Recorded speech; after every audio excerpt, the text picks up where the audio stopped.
Hotel ordered to pay $313,000 for serious and shocking sex attack.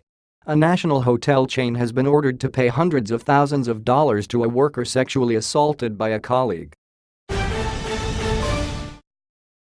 After a lengthy legal battle, the company will have to fork out part of the $313,000 damages awarded to the young woman, aged 21 at the time of the serious and shocking assault.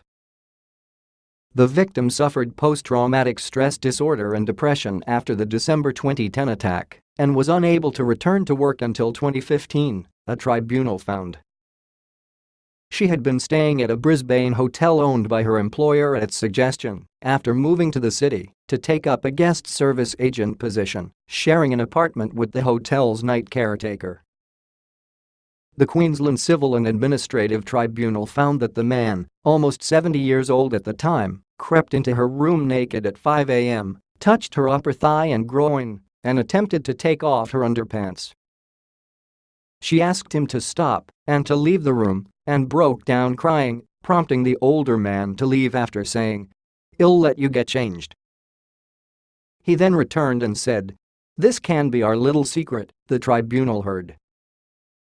None of the parties can be named due to a non-publication order. Severe and prolonged impact. QCA team member Anne Fitzpatrick rejected the hotel chain's argument that the victim could have chosen not to live in the apartment with the caretaker, finding that the assault took place in the course of both parties' employment.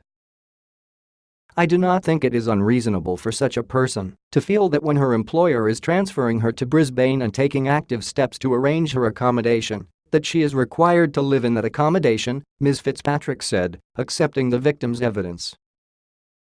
She was assaulted in her bedroom and was awoken from sleep. She was plainly very vulnerable, and she underwent a frightening experience, she said, noting that the victim was a very young woman at the time of the attack.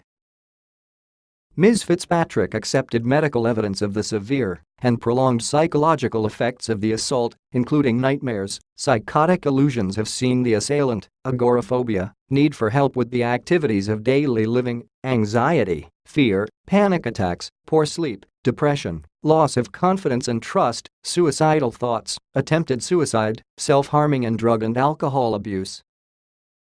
She rejected the hotel's argument that the woman had pre-existing psychological and substance abuse problems that would warrant an adjustment of any compensation, along with its claim that the incident could not have been that damaging since she had recovered from an earlier, unrelated sexual assault. Both the hotel and the assailant were jointly ordered to pay $313,000 as compensation for the assault. Dana.Macaulay@news.com.au